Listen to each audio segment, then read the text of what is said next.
आज आपण qualitative characteristics या संदर्भात माहिती बघणार आहे. क्वालिटेटिव्ह कॅरेक्टरिस्टिक्स किंवा क्वालिटेटिव्ह डेटा.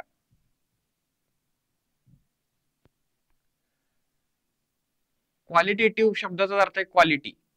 क्वालिटी म्हणजे जे आपल्याला मेजर करता येत नाही त्याला आपण म्हणतो क्वालिटेटिव्ह डेटा. म्हणजे फॉर एक्झाम्पल आपल्याला सांगितलं की तुम्ही एखाद्या हॉटेलमध्ये गेला आणि हॉटेलनं विचारलं की बाबा तुम्ही किती सॅटिस्फाय झाला आमच्या सर्व्हिसवर, तर तिथं आपण मोजमाप करू शकत नाही, पण तिथं आपण रेटिंग देऊ शकतो 1 ते 5 मध्ये. म्हणजे तो काय झाला, क्वालिटेटिव्ह डेटा. तर अशा पद्धतीने आपल्याला क्वालिटेटिव्ह डेटा म्हणजे जो रिअल लाईनवर मोजता येत नाही अशा डेटाला आपण काय म्हणतो, क्वालिटेटिव्ह डेटा. मग आता क्वालिटेटिव्ह डेटा ची उदाहरणं आपण बघितली. पहिलं उदाहरण बघितलं आपण की कस्टमर सॅटिस्फॅक्शनचं रेटिंग, किंवा आपण जर सांगितले की आपल्याकडे 3 कंपन्यांची साखर आहे, तर कुठल्या कंपनीची साखर जास्त चांगली आहे, किंवा आपल्याकडे 3 कंपन्यांचे केक्स आहेत, कुठला केक जास्त चांगला वाटला. तर केक चांगला किती वाटला हे आपण सांगू शकत नाही, फक्त आपण सांगू शकतो की बाबा केक किती चांगला होता, मग त्याचं रेटिंग देऊ शकतो. किंवा आपण एखादा मोबाईल फोन घेतला, तर मोबाईल फोन घेतल्यानंतर तो एकतर चांगला किंवा खराब अशा पद्धतीने आपण त्याला क्लासिफाय करू शकतो. तर त्या केसमध्ये आपल्याला काय होतं की क्वालिटेटिव्ह डेटा मिळू शकतो. त्याच्यानंतर दुसरा डेटा टाइप आहे quantitative data. Quantitative data. Quantitative data, quantity शब्दाचा अर्थ quantity which can be measured, म्हणजे जे मोजता येतं त्याला आपण म्हणतो क्वांटिटेटिव्ह डेटा. म्हणजे आपल्याला हाईट, वेट, मार्क्स हे क्वांटिटेटिव्ह डेटाची उदाहरणं आहेत. म्हणजे क्वांटिटेटिव्ह डेटा म्हणजे मार्क्स हे आपण मोजू शकतो रिअल लाईनवर. टेम्परेचर, वाईचं टेम्परेचर किती आहे मोजलं तर ते आपण काय म्हणतो, क्वांटिटेटिव्ह डेटा. क्वांटिटी जे आपण रिअल लाईनवर मेजर करू शकतो त्याला आपण म्हणतो क्वांटिटेटिव्ह डेटा. अशा पद्धतीने 2 प्रकारचे डेटा टाइप आहेत, qualitative data and quantitative data. आता जेव्हाही आपल्याला डेटा आपल्याला मिळणार आहे, तर आता डेटा मिळाल्यानंतर महत्वाची गोष्ट असते की डेटाचं टॅब्युलेशन करणं. मग आता टॅब्युलेशन करायचं तर आपल्याला डेटाचं टॅब्युलेशन करताना 3 प्रकारात आपण डेटा टाइप मिळतात आपल्याला, आणि डेटाचं टॅब्युलेशन आपण करू शकतो. आता फॉर एक्झाम्पल क्वालिटेटिव्ह डेटा असेल. आता क्वालिटेटिव्ह डेटा काय आहे, समजा फॉर एक्झाम्पल आपल्याला कुठल्या कंपनीच्या गाड्या आपल्याला मार्केटमध्ये अवेलेबल आहेत, आपण एक सर्वे केला, तर आपल्याला असं दिसले की आपण समजा आता फॉर एक्झाम्पल माहितीसाठी आपण 6 गाड्या आपण फक्त बघितल्या, तर 6 गाड्यातली पहिली गाडी होती कुठल्या कंपनीची, होंडा कंपनीची पहिली गाडी होती. दुसरी गाडी कुठल्या कंपनीची, मारुतीची. तिसरी कंपनी कुठली मिळाली गाडी, तर ती सुद्धा मारुतीची गाडी मिळाली. चौथी गाडी आपण बघितली तर ती हुंडाई कंपनीची गाडी मिळाली. 5वी गाडी कुठली मिळाली, तर इनोवा क्रिस्टा, म्हणजे आपल्याला इनोवा मिळाली, म्हणजे आपल्याला इनोवा. आणि 6वी गाडी मिळाली ती हुंडाई मिळाली, परत एक हुंडाई कंपनीची.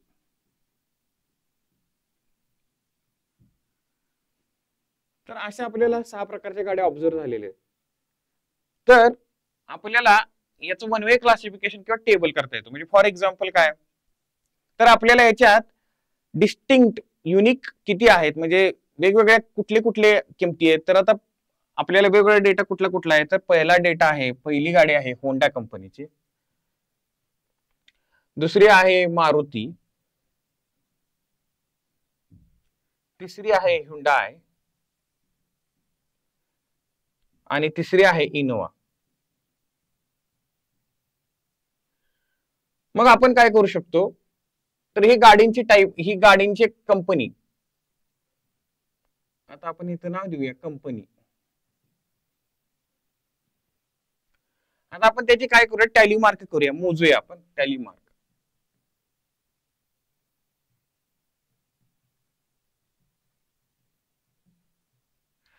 आता होंडा कंपनीच्या किती गाड्या आहेत मिळाल्या, आपल्याला एकच गाडी मिळाली होंडा कंपनीची. मारुतीची किती मिळाल्या, ही दुसरी गाडी मिळाली. त्याच्यानंतर परत मारुती मिळाली, दुसरी दिली आपण. परत कुठली मिळाली, हुंडाई. त्याच्यानंतर काय मिळाली, इनोवा, आणि नंतर काय मिळाली, हुंडाई. मग आपण याची फ्रिक्वेन्सी म्हणू शकतो, त्याला आपण एफ ने डिनोट करणार आहे. फ्रिक्वेन्सी म्हणजे किती वेळा रिपीट झालेली आहे. तर होंडा एकदा रिपीट झालेली आहे, मारुती 2 वेळा रिपीट झालेली आहे, ह्युंडाई 2 वेळा रिपीट झालेली आहे आणि इनोवा एकदा आहे. म्हणजे टोटल किती गाड्यांचा आपल्याकडे हिशोब आहे? 6. मग हा आपला असतो कॅपिटल एन, म्हणजे total number of observation. Capital N म्हणजे टोटल नंबर ऑफ ऑब्झर्वेशन किती आहेत? 6. आणि हा एक डेटा मिळाला. तर अशा पद्धतीनं हे जे आपण तयार केलेलं आहे याला म्हणतात फ्रिक्वेन्सी डिस्ट्रीब्युशन किंवा टॅब्युलेशन. टॅब्युलेशन मध्ये हा फ्रिक्वेन्सी डिस्ट्रीब्युशन येतो. तर टेबल घेतल्यानंतर आपल्याला लक्षात येतं की बाबा याच्यात आपल्याला एवढं लक्षात येत नाही, परंतु आपल्या याच्यात लक्षात येईल की मारुती आणि ह्युंडाईच्या गाडी जास्त चालतात मार्केटमध्ये. तर अशा पद्धतीने आपल्याला टॅब्युलेशनचा उपयोग होतो. आता आपण पुढे बघणार आहे की 2 वे क्लासिफिकेशन. आता हे 1 वे क्लासिफिकेशन होतं, एकच कॅरेक्टरिस्टिक होती कंपनीचं नाव, कुठल्या कंपनीची गाडी. आता आपण 2 कॅरेक्टरिस्टिक घेऊया, कंपनी आणि त्याचा कलर गाडीचा. आता कंपनी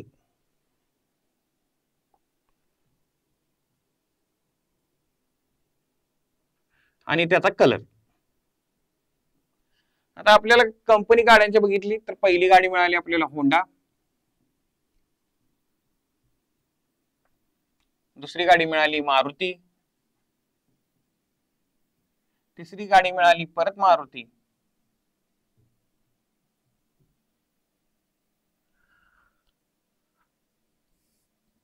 परत चौथी गाडी मिळाली इनोवा,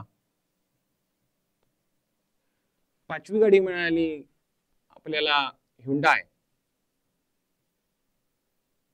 आणि 6वी गाडी मिळाली ह्युंडाय. आता पहिल्या गाडीचा कलर आहे समजा रेड, दुसरी गाडीचा कलर आहे रेड, तिसऱ्या गाडीचा कलर आहे ब्ल्यू, चौथी गाडीचा कलर आहे व्हाईट, त्याच्यानंतर कलर असेल परत ब्ल्यू आणि नंतर परत व्हाईट कलरची गाडी आहे. आता याच्या 2 कॅरेक्टरिस्टिक आलेले आहेत, एक आहे कंपनी, दुसरी आहे कलर. मग आपण याचा फ्रिक्वेन्सी टेबल तयार करू शकतो. तर आपण काय करू शकतो, तर हे तयार करताना कंपनी आणि कलर, कलर कुठले कुठले आहेत आपल्याकडे वेगळे कलर आहेत. तर पहिला कलर आहे रेड, नंतर आहे ब्ल्यू, नंतर आहे व्हाईट. म्हणजे आपल्याला ऑब्झर्व झालेले 3च कलर आहेत गाड्यांचे. आणि कंपन्या कुठल्या कुठल्या आहेत? होंडा, मारुती, इनोवा आणि शेवटची आहे ह्युंडाय.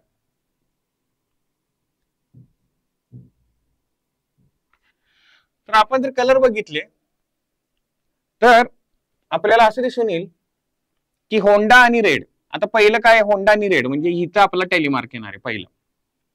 नंतरची काय आहे मारुती आणि रेड, मारुती आणि रेड कलर इथं आला. त्याच्यानंतर परत आला मारुती आणि ब्ल्यू, मारुतीची गाडी आली ब्ल्यू कलरची. इनोवा आली व्हाईट, इनोवा आली व्हाईट. ह्युंडाई आली ब्ल्यू, ह्युंडाई ब्ल्यू आणि ह्युंडाई व्हाईट. तर आता आपल्याला हे अशा पद्धतीने फ्रिक्वेन्सी डिस्ट्रीब्युशन मिळालेलं आहे. टोटल आपल्याकडे व्हॅल्यू आहेत 6 आणि इथं सुद्धा 6 व्हॅल्यू आहेत. म्हणजे रेड कलरच्या गाड्या किती आहेत? 2 आहेत, ब्ल्यू कलरच्या 2 आहेत, व्हाईट कलरच्या 2 आहेत.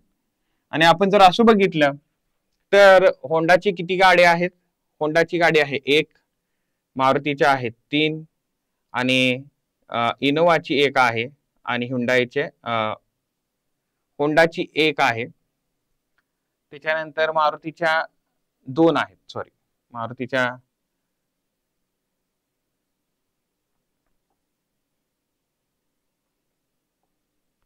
मारुतीच्या 2 आहेत, एक इनोवाची आहे आणि एक ह्युंडाईच्या 2 आहेत. तर अशा पद्धतीने टोटल बघितली उभी आणि आडवी तर 2 + 2 + 2 6 आली आणि इथं सुद्धा 6 आलेली आहे. तर अशा पद्धतीने ही टोटल आपण म्हणू शकतो.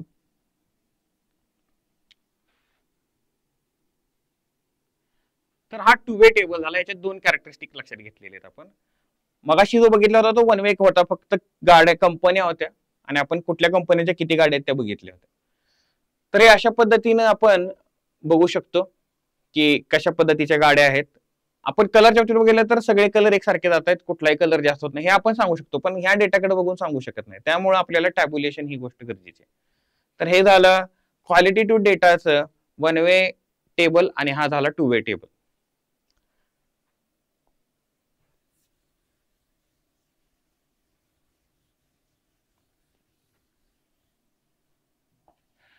तर अशा पद्धतीने आज आपण टेबल कसे करायचे, क्वालिटेटिव्ह कॅरेक्टरिस्टिक आणि क्वांटिटेटिव्ह कॅरेक्टरिस्टिक काय आहेत हे आपण आज बघितलेलं आहे. थँक्यू.